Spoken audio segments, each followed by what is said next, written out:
Baik, bismillahirrahmanirrahim. Assalamualaikum warahmatullahi wabarakatuh. Pertemuan kali ini kita akan membahas mengenai kisi-kisi penilaian akhir semester ganjil kelas 8 ya.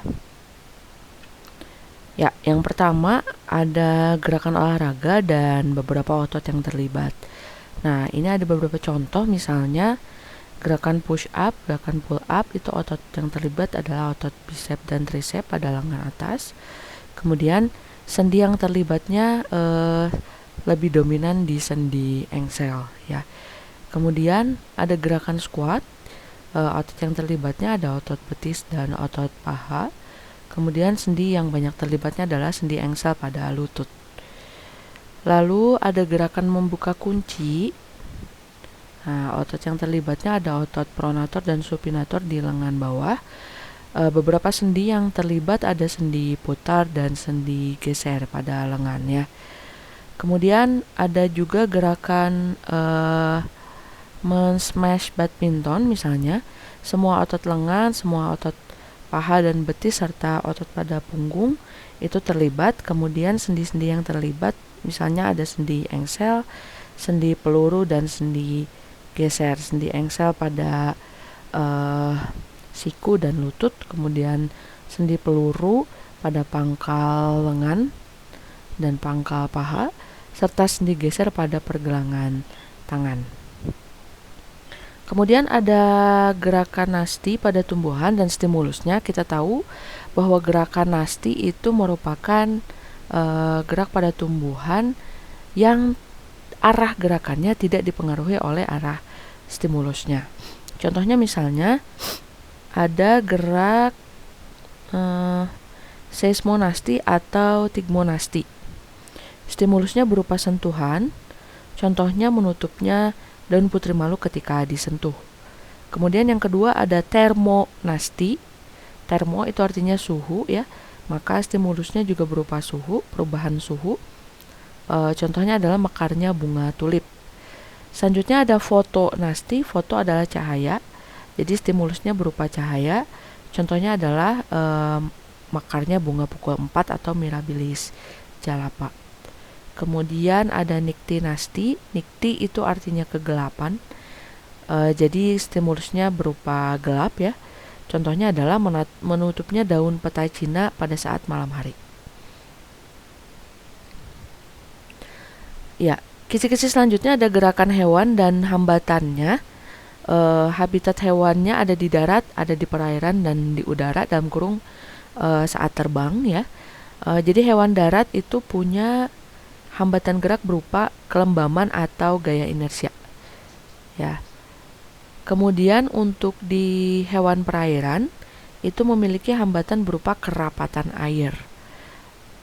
Sedangkan hewan yang terbang itu memiliki hambatan gerak berupa gaya gravitasi. Ya. Oke, selanjutnya ada fenomena hukum Newton dalam kehidupan sehari-hari. Hukum Newton pertama atau kelembaman, contohnya misalnya ada botol di atas meja yang bertaplak, kemudian taplaknya kita tarik dengan kuat, maka botolnya akan tetap diam, tidak jatuh dan tidak mengikuti arah gerak dari taplaknya. Nah, hal ini terjadi karena adanya kelembaman pada botol atau kecenderungan botol untuk mempertahankan posisi awalnya. Contoh selanjutnya, misalnya badan penumpang yang seolah terdorong ke depan saat mobil yang sedang melaju tiba-tiba mengerem. Atau sebaliknya, badan penumpang yang seolah-olah terdorong ke belakang saat mobil pertama kali dimajukan ya, digas misalnya. Kemudian hukum Newton yang kedua, misalnya orang dengan tubuh kurus lebih cepat berlari lebih cepat daripada orang dengan bertubuh gemuk ya. Diasumsikan gaya yang diberikan keduanya sama. Jadi ketika gaya yang diberikan oleh orang yang kurus dan orang yang gemuk itu sama, maka orang yang kurus akan lebih cepat berlarinya daripada orang yang gemuk. F sama dengan M dikali A ya. F itu atau A sama dengan F per M. A itu akselerasi, itu adalah berbanding lurus dengan EF gaya ya, dan berbanding terbalik dengan masanya. Semakin besar masanya, maka semakin kecil percepatannya. Semakin kecil masanya, maka semakin besar percepatannya. Selanjutnya ada hukum Newton yang ketiga atau hukum aksi reaksi. Contohnya misalnya saat memukul tembok, maka tangan kita juga akan merasakan sakit. Artinya tembok juga memberikan gaya reaksi dari gaya aksi yang kita berikan. Besarnya sama, arahnya berlawanan. Atau contoh lain, ketika mendayung ke arah belakang, maka perahu akan melaju ke arah depan. Ya. Atau misalnya roket akan meluncur sesuai dengan arah gaya dorongnya. Kalau sesuai dengan besar gaya dorongnya, tapi arahnya berlawanan. Kalau gaya dorongnya ke arah bawah, maka roketnya akan meluncur ke arah atas. Gitu ya.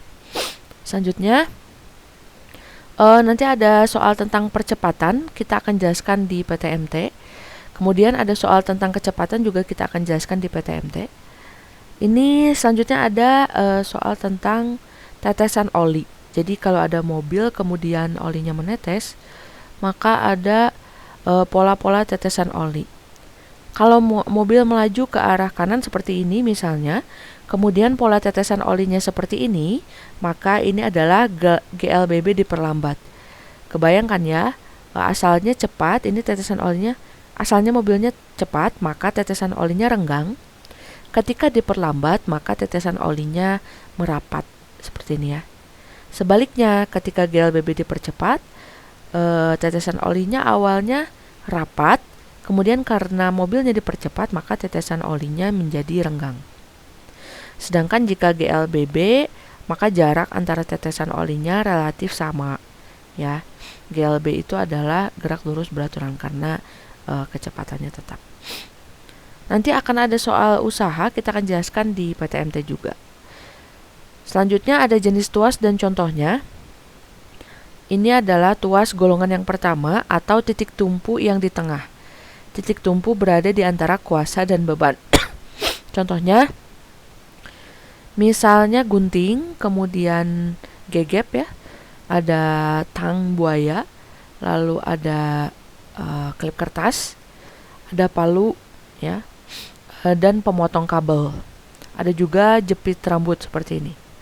Sedangkan tuas golongan yang kedua di mana beban yang di tengah, ya, beban yang berada di tengah. Beban berada di antara titik tumpu dan kuasa. Contohnya misalnya gerobak pasir ya, kemudian handle rem, kemudian ada pembuka biji kenari, pemecah kenari, ada pembuka botol juga. Oke. Selanjutnya ada tuas golongan yang ketiga di mana kuasa berada di antara titik tumpu dan beban. Contohnya adalah hektar, pinset, cangkul ya. Kemudian sekop. Nah, ini merupakan contoh dari tuas golongan yang ketiga. Ya, selanjutnya ada jaringan daun yang ini. Dari mulai atas ada kutikula atau lapisan lilin ya, berfungsi untuk mencegah terjadinya penguapan yang terlalu banyak. Kemudian di bawahnya ada lapisan epidermis atas untuk melindungi bagian dalam dari daun. Selanjutnya ada jaringan mesopil. Jaringan mesopil ini terdiri dari jaringan tiang atau palisade dan jaringan bunga karang atau spons. Jaringan tiang atau palisade ini jaringannya rapat, berisi banyak klorofil sehingga pada jaringan ini terjadi proses fotosintesis paling banyak. Selanjutnya ada juga jaringan bunga karang atau spons. Di sini juga terdapat klorofil tapi tidak sebanyak di jaringan palisade. Pada jaringan bunga karang atau spons banyak terdapat rongga-rongga udara. Kemudian ini ada berkas pembuluh angkut di tulang daun. Ini tulang daun ya, ada xilem dan floemnya. Seperti biasa, xilem berfungsi untuk mengangkut air ya dari tanah. Kemudian floem ini berfungsi untuk mengangkut hasil fotosintesis untuk kemudian disebarkan ke seluruh tubuh tumbuhan. Lalu di bagian bawah ada epidermis bawah yang sebagian selnya berdiferensiasi atau berubah menjadi stomata. Ya, ini adalah stomanya, yang ini adalah sel penjaganya. Nah, pada rongga antar sel nih di jaringan bunga karang atau spons terdapat pertukaran udara antara karbon dioksida dan oksigen. Ini jaringan daun ya. Selanjutnya ada enzim-enzim pankreas. Enzim-enzim yang dihasilkan oleh pankreas ada 3 macam. Biasanya saya menyingkatnya dengan ayam tulang lunak ATL. A untuk amilase, untuk mencerna amilum menjadi glukosa. Kemudian T untuk tripsinogen, untuk mencerna protein menjadi asam amino setelah diaktifkan. Jadi tripsinogen ini adalah enzim yang belum aktif ya. Nah, setelah diaktifkan oleh asam lambung, maka dia akan mencerna protein menjadi asam amino. Selanjutnya adalah lipase, dia akan mencerna lemak menjadi asam lemak dan gliserol. Selanjutnya jaringan tumbuhan. Nah, setidaknya ada 3 jaringan tumbuhan. Wah, ini lupa diberi nama ya. Setidaknya ada 3 jaringan tumbuhan. Yang pertama ada jaringan sebentar. Oke. Ini adalah jaringan parenkim.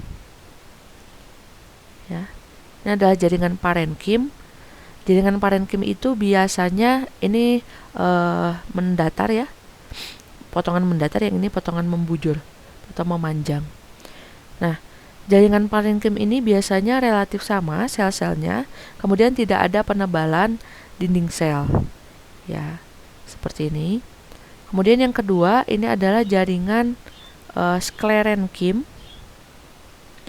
Jaringan sklerenkim ada sedikit penebalan pada dinding selnya ya. Seperti ini. Yang terakhir adalah jaringan kolenkim. Nah, jaringan kolenkim ini ada penebalan di sudut-sudut selnya seperti ini ya. Nah, maaf, terbalik ya. Oke, terbalik, mohon maaf.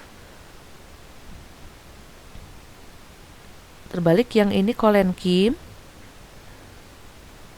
Ada sedikit penebalan pada sudut-sudut selnya, dan yang ini adalah jaringan sklerenkim. Yang ini adalah jaringan sklerenkim. Ya. Jaringan sklerenkim ini sudah mengalami penebalan yang sangat tebal di sudut-sudut selnya nih, sehingga sel-selnya mengeras. Contohnya pada misalnya buah pir ya. Ada, kalau kita makan buah pir suka terasa agak keras-keras begitu ya. Nah, itu adalah sel sklerenkimnya. Oke, kita lanjutkan. Nanti ada soal tentang rehabilitasi psikotropika. Nanti kalian baca saja bagaimana orang-orang yang telah kecanduan psikotropika dapat direhabilitasi.